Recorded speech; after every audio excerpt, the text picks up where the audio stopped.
Guys, कैसे हो आप सब लोग। आई होप आप लोग मजे में होंगे। आज हम लोग जो बात कर रहे हैं वो है क्लास 7 का सोशल साइंस का next topic, that is climates of India. Climate सबको पता है, क्लाइमेट्स यानी मौसम। अब जब बात करते हैं क्लाइमेट्स की तो मेन क्लाइमेट्स जो होते हैं हमारे वो सबको पता है, summer, winter, rainy, ottoman and spring. लेकिन अब हम बात करेंगे डिटेल में कि इनका इफेक्ट क्या क्या होता है। सबसे पहले बात करें वेदर, सीजन और क्लाइमेट की, इन तीनों में रिलेशन क्या है। जब हम बात करते हैं रिलेशन की तो वेदर क्या होता है जो हम हर घंटे हर दिन एक्सपीरियंस करते हैं। जैसे कभी बारिश हो सकती है, कभी बहुत ज्यादा बड़ी धूप हो सकती है, कहते कि आज बहुत धूप है, या बिंदी मौसम भी हो सकता है। वेदर जो है वो चेंज होता रहता है, जबकि क्लाइमेट एक पैटर्न होता है। क्या होता है? पैटर्न होता है कि वेदर कोई भी एरिया कि किसी भी एरिया या रीजन का जो वेदर है वो बहुत लंबे समय तक एक्सपीरियंस करे। ठीक है, ये जो पैटर्न होता है रीजन से रीजन वेरी होता है, मतलब रीजन टू रीजन डिफर करेगा। सीजन ऑकर करते हैं, जैसे अर्थ सन के अराउंड इवॉल्व करती है वैसे ही सीजन इवॉल्व होते हैं। हर सीजन कुछ महीने रहता है और हर साल रिकर होता है, यानी वापस वापस होता रहता है। अलग अलग सीजन होते हैं, spring, summer, monsoon, ottoman and winter. ये ऑकर करते हैं एक साइकिल में। वेदर जो है वो चेंज होता है सीजन के साथ, यानी वो ड्राई और हॉट भी हो सकता है समर मंथ में, ह्यूमिड और रेनी भी हो सकता है मॉनसून में। 4 मेन सीजन होते हैं ज्यादा ज्यादा रीजन दुनिया में। वो क्या होते हैं? Spring, summer, ottoman and winter. क्या होते हैं? Spring, summer, ottoman and winter. India जो है रेनफॉल रिसीव करती है स्पेसिफिक पीरियड, एक साल के स्पेसिफिक पीरियड में, रेनी सीजन या मॉनसून। ईयर जो है वो 6 सीजन। अब अगर हम अगर हिंदी में देखें तो ईयर जो है वो 6 सीजन या ऋतु में डिवाइडेड है। क्या?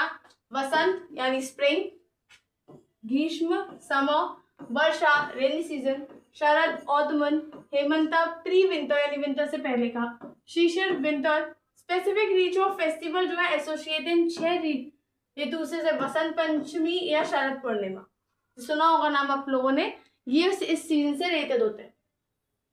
फिर बात आती है कौन कौन से क्लाइमेट्स है। तो नॉर्थ में हिमालयन माउंटेन्स पे जो है उनकी एल्पाइन क्लाइमेट होता है, जिसमें कोल्ड और स्नोई विंटर होते हैं और कूल समर्स होती है। एल्पाइन जो है वो एल्प से आता है, एक माउंटेन रेंज जो यूरोप का है।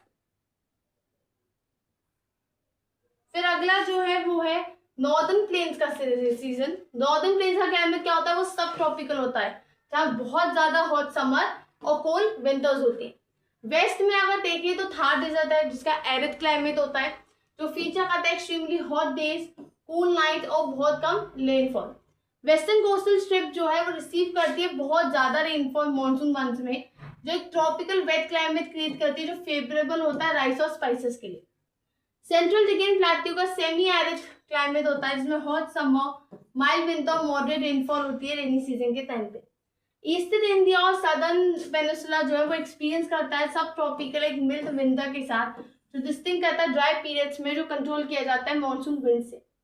फैक्टर्स जो क्लाइमेट को डिटरमाइन करते हैं, बहुत फैक्टर्स होते हैं। सबसे पहला होता है लैटिट्यूड। लैटिट्यूड यानी जो इक्वेटर के पास की जो प्लेस होती है उसे कहते हैं लैटिट्यूड, जो वार्मर होती है, जबकि जो नियर पोल्स में होती है उन्हें हाई लैटिट्यूड कहते हैं, जो कोल्डर होती है।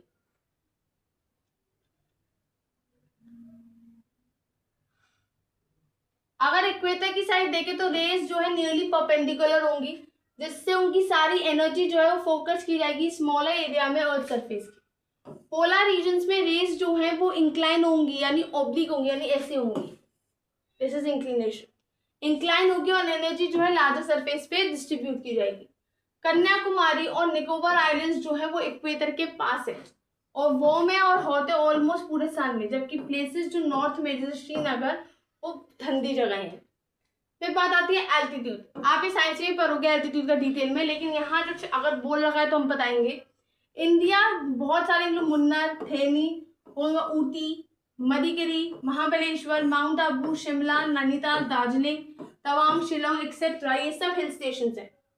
जो टेम्परेचर है वो डिक्रीज होता है जैसे जैसे एल्टीट्यूड इंक्रीज होती है।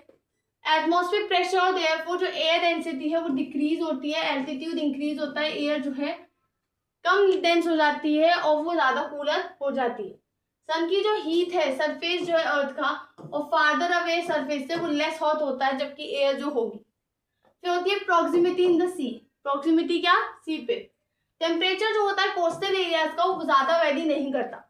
समर्स जो है वो इतने हॉट नहीं होंगे और विंटर्स जो है इतनी कोल्ड नहीं होंगी, क्योंकि सी जो है वो एक्ट करता है मॉडरेटर की तरह टेम्परेचर में। मुंबई और नागपुर जो है वो सिमिलर लैटिट्यूड में है, जबकि मुंबई जो है सी के पास होने की वजह से उसकी समर इतनी हॉट नहीं होगी जितनी बाकी रीजन्स की होगी, क्योंकि क्या होगी, कूलर समर होगी, 32 डिग्री सेल्सियस मिनिमम टेम्परेचर रहेगा और माइल्डर विंटर्स 18 डिग्री सेल्सियस रहेंगे। जबकि नागपुर जो है वो कोस्ट से अलग है, वो 44 डिग्री सेल्सियस टेम्परेचर रहेगा और 10 डिग्री सेल्सियस टेम्परेचर का रहेगा विंटर में। मुंबई का जो रेंज है टेम्परेचर रेंज यानी highest minus lowest, highest temperature minus lowest temperature जो है यानी डिफरेंस होना मैक्सिमम मिनिमम में वो 14 डिग्री सेल्सियस रहेगा, जबकि रेंज जो है नागपुर का वो 34 डिग्री सेल्सियस। फिर बात आती है अगले फैक्टर की, वो है विंड। विंड क्या है, जैसे स्टेट जैसे पंजाब, हरियाणा, राजस्थान, मध्य प्रदेश, ये वेस्ट की तरफ से इनकी तरफ विंड्स आती है। विंड जो है सिर्फ टेम्परेचर नहीं लेकिन ह्यूमिडिटी भी अफेक्ट करती है, जिसकी वजह से प्रेसिपिटेशन भी होती है। फिर आती है टोपोग्राफी। टोपोग्राफी यानी कैसे वहां के लोग रहते हैं, कैसे वहां की चीजें होती हैं। टोपोग्राफी एक रीजन की प्ले करती है इंपॉर्टेंट रोल डिटरमाइन करने के लिए उसका क्लाइमेट। हिमालयस और काराकोरम रेंजेस जो है प्रोटेक्ट करती हैं कुछ डिस्टेंस है इंडिया के 52 सब कॉन्टिनेंट्स विंड से कोल्ड डेजर्ट की सेंट्रल एशिया में। जो नियरली फ्लैट टोपोग्राफी है थार डेजर्ट की, जबकि कोई भी चीज उसे हॉट और ड्राई विंड से प्रोटेक्ट नहीं कर सकती। फिर बात करते हैं हम माइक्रो क्लाइमेट। माइक्रो क्लाइमेट क्या होता है, ये क्लाइमेट होता है जो लोकलाइज किया जाता है स्मॉल एरिया में, जो अलग होता है उस क्लाइमेट से और सराउंडिंग रीजन्स का। इसका यूनिक पैटर्न होता है टेम्परेचर का, ह्यूमिडिटी, प्रेसिपिटेशन, जो स्मॉल ज्योग्राफिकल एरिया में होता है। माइक्रो क्लाइमेट जो है वो इन्फ्लुएंस करती है लोकल फ्लोरा फोना यानी एनिमल्स की, वाइल्ड लाइफ और प्लांट्स का कैसे वो अडाप्ट करेंगे, क्रॉप्स जो ग्रो की जाएंगी, और ह्यूमन हेल्थ और उनकी जिंदगियों पे क्या इम्पैक्ट होगा वो भी अफेक्ट करता है। फिर बात करते हैं मॉनसून की। मॉनसून जो है वो सेंट्रल है यानी वो मेन सोर्स है, क्योंकि एग्रीकल्चर में भी मॉनसून की वजह जो फार्मर्स कैपेबल नहीं है इरिगेशन के लिए, वो लोग की हेल्प सबसे ज्यादा मॉनसून करता है। रिवर्स फाइल अप हो जाती है, सॉइल सोक किया जाता है, क्रॉप्स ग्रो की जाती हैं और जिंदगी भी ग्रो की चलती है, क्योंकि पानी बहुत जरूरी है। मॉनसून ये कहाँ से आया है, अराबिक वर्ड से आया है मौसम, जिसका मतलब है सीजन, जिसका मतलब है सीजनल विंड्स जो बड़े एरिया में होंगी, इंडियन ओशन, जो सराउंडिंग रीजन जैसे ऑस्ट्रेलिया, अफ्रीका और साउथ एशिया। मॉनसून जो है फंडामेंटल रिलेशनशिप बताता है किसके बीच में, टेम्परेचर, प्रेशर और विंड मूवमेंट के बीच में। सिंस एयर हमेशा फ्लो करती है हाई प्रेशर से लो प्रेशर, विंड्स जो है वो कूलर होती है, जबकि हाई प्रेशर की तरफ वो हॉटलैंड होती है। मॉनसून कॉमनली हम सीजनल रेन कहते हैं विंड्स के बजाय। पैटर्न जो रिवर्स है विंटर में, जबकि लैंडमार्क कूल डाउन हो जाती है। मॉनसून टिपिकली एडवांस करती है सदर्न टिप में, यानी सबसे ज्यादा कहाँ होती है, सदर्न टिप ऑफ इंडिया में होती है, वो भी अर्ली जून में, जो नॉर्थवर्ड जाती है बहुत वीकली, और वो कवर करती है सब कॉन्टिनेंट को मिड जुलाई तक। यानी इफ साउथ साइड हम लोग के तमिलनाडु, कर्नाटका ये सब है, तो इनकी तरफ सबसे पहले मॉनसून आएगी, फिर वो नॉर्थवर्ड जाएगी, फिर वो पूरे इंडिया सब कॉन्टिनेंट में अपना दिखाएगी। वेस्टर्न घाट्स क्या होते हैं, वेस्टर्न घाट्स एक्ट करते हैं नेचुरल बैरियर की तरह, क्या, मॉनसून को रोकने के लिए। उनकी जो वेस्टर्न स्लोप होती है वो ज्यादा रेनफॉल होती है, जबकि डेक्कन प्लेट्यू जो ईस्ट की तरफ है वो कम रेनफॉल होती है इंटरप्शंस की वजह से, इसलिए इसे कहते हैं समर या south west monsoon. Dry winds क्या करती हैं, वो कोल्ड वेदर लाती है साउथ इंडिया के लिए, लेकिन एक पार्ट उसका जो है पास करता है बे ऑफ बंगाल में, जो मॉइस्चर और रेनफॉल को कलेक्ट करता है। पार्ट जो है ईस्ट और साउथ से हम कहते हैं विंटर या नॉर्थ ईस्ट मॉनसून। मौसराम जो मेघालय में लोकेटेड है, वो सबसे हाईएस्ट एवरेज एनुअल रेनफॉल होती है, जिसमें होती है 11,000 मिलीमीटर, यानी जो बराबर है 11 मीटर्स के। मॉनसून इंस्पायर्ड है रागास से, जो दोनों कर्नाटका और हिंदुस्तानी क्लासिकल म्यूजिक है, रागास जो होते हैं म्यूजिक में। मेघालय और अमृत वार्षिणी ये नेम्स हैं कपल ऑफ देम, ये दोनों सॉन्ग्स के नेम है जो हिंदुस्तानी क्लासिकल म्यूजिक में होते हैं।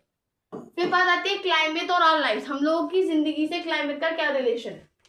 तो इम्पैक्ट जो है क्लाइमेट का वो लोकल कल्चर्स में हम देखते हैं, क्योंकि बहुत सारे फेस्टिवल्स एसोसिएटेड है इससे। फिर बात आती है term monsoon failure. Monsoon failure क्या होता है, इसका मतलब होता है पुअर रेनफॉल होना, मतलब इतनी प्रॉपर नहीं होना जितनी हमें जरूरत है, उसे कहते हैं पुअर मॉनसून फेलियर। इस केस में एग्रीकल्चर जो है सफर होता है, लोग यानी वुमेन जनरली उन्हें बहुत लंबे डिस्टेंस तक पानी भरने जाना पड़ता है, और एग्रीकल्चर लेबरर्स को सिटीज में जाना पड़ता है, क्योंकि अगर उनकी इरिगेशन ही प्रॉपर नहीं होगा उनकी क्रॉप्स का तो उनकी क्रॉप्स बेकार, तो उनके काम के लिए उन्हें पैसे कमाने के लिए सिटीज जाना पड़ता है। फूड यानी ग्रेन्स, वेजिटेबल, फ्रूट्स जो है वो महंगे हो जाते हैं, जिसकी वजह से प्राइसेस भी बढ़ जाती है। फिर बात आता है क्लाइमेट और डिजास्टर। जैसे क्लाइमेट का ह्यूमन लाइफ से रिलेशन है, प्लांट से रिलेशन, वैसे डिजास्टर से भी रिलेशन है। ये इवेंट्स लोगों की जिंदगी अफेक्ट करते हैं, एग्रीकल्चर को डिस्टर्ब करते हैं, इंफ्रास्ट्रक्चर जो बिल्डिंग्स वगैरह बनी उन्हें डैमेज करते हैं, और लोकल इकोनॉमीज को भी डिस्टर्ब करते हैं। सबसे पहले आता है साइक्लोन। जब बात करते हैं साइक्लोन की तो ये स्पेशली ईस्टर्न कोस्ट में आता है, जो सबसे ज्यादा साइक्लोन विटनेस करते हैं। पास्ट ईयर्स में उनमें से कुछ के बहुत ज्यादा डिस्ट्रक्टिव रहे हैं, जिसकी वजह से ह्यूमन और एनिमल लाइफ में बहुत ज्यादा नुकसान हुआ। प्रॉपर्टी डैमेज करते हैं और सॉइल इरोजन भी करवाते हैं। इंडियन मेट्रोलॉजिकल डिपार्टमेंट जो है IMD, वो इन साइक्लोन्स के बारे में ट्रैक रखता है, जिससे लोगों को वो बता सके कि कब क्या करना है, फॉर्मेशन, इवोल्यूशन और लैंडिंग की प्लेस के बारे में। National disaster response force NDRF जो है वो स्पेशली ट्रेन की जाती है in natural human made disaster से कंट्रोल करने के लिए। फिर बात करते हैं NDRF बटालियन जो होती है वो 12 अलग अलग लोकेशंस में है इंडिया के। एक की रोल जो है इनका वो है कि वो रेस्क्यू करें और इवैक्यूएट करें डिजास्टर से, यानी लोगों की मदद करें। उस टाइम पे कौन कौन से डिजास्टर से, साइक्लोन, लैंडस्लाइड्स और फ्लड। एटमॉस्फेरिक प्रेशर जो है वो सी के पास कम होता है, क्योंकि सराउंडिंग एरिया जो है लो प्रेशर सिस्टम क्रिएट करती है, जिसकी वजह से एयर को इन्विटेशन मिलता है कि वो सराउंडिंग एरियाज में जाए, लो प्रेशर एरिया में, और एरिया जो है सी का वो उस तरफ मॉइस्चर की तरफ भरे। जब लो प्रेशर सिस्टम इंटेंस होगा तो विंड स्पीड हाई होगी, जिसकी वजह से साइक्लोन क्रिएट होगा। यानी पहले एटमॉस्फेरिक प्रेशर सी की तरफ कम होता है, जिसकी वजह से एयर को इन्विटेशन मिल जाता है कि वो लो प्रेशर सिस्टम में जाए, जिसकी वजह से जो सराउंडिंग लो प्रेशर एरिया है वो सी की तरफ जाता है, मॉइस्चर और रेन कन्वर्ट होती है। जब लो प्रेशर सिस्टम इंटेंस होगा, विंड स्पीड हाई होंगी, साइक्लोन क्रिएट हो जाएगा। विंड्स कलेक्ट करती है मॉइस्चर, वो क्लाउड्स फॉर्म करती है और इनवर्ड रोटेट करती है, और सेंटर का डिपेंड, ये जो सेंटर होता है, जो साइक्लोन का सेंटर होता है वो क्लाउडलेस होता है। बाकी पूरा साइक्लोन जो है क्लाउड से होगा, लेकिन ये जो होगा सेंटर उसका वो क्लाउडलेस होगा, जिसकी वजह से उसे आई ऑफ द साइक्लोन भी कहा जाता है कि साइक्लोन की वो आंख है। फिर बात करते हैं फ्लड्स की। जब हम फ्लड्स की बात करते हैं, ये ऑकर होती है जब वाटर ओवरफ्लो करता है नॉर्मली ड्राई लैंड से। हैवी रेनफॉल की वजह से भी हो सकता है, जिसकी वजह से बहुत ज्यादा वाटर शट डाउन हो जाता है।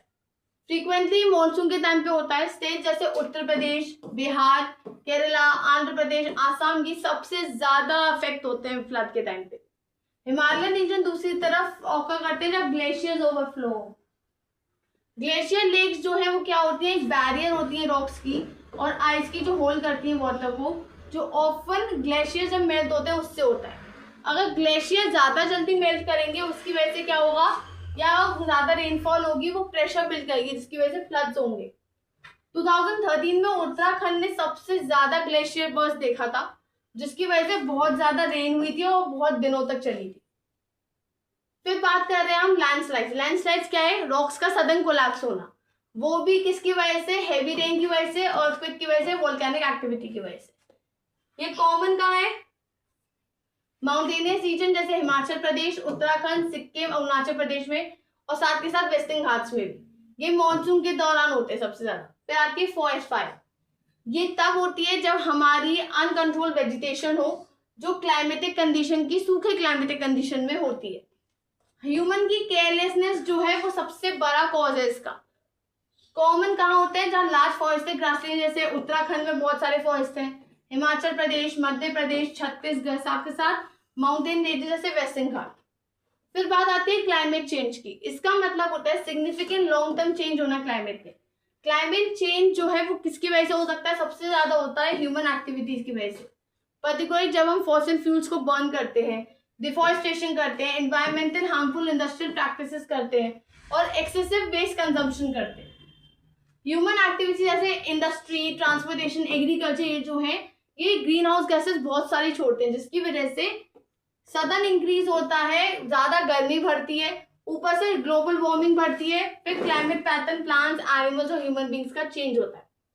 गवर्नमेंट ने वर्ल्ड वाइड इंक्लूडिंग इंडिया का अटेम्प्ट है कि प्रमोट करे मेजर्स जो क्लाइमेट मिटिगेशन होगा, जैसे कट डाउन करना green house gas emission, plant करना ट्रीज, बूस्ट प्लांट ट्रीज यानी अफॉरेस्ट्रेशन,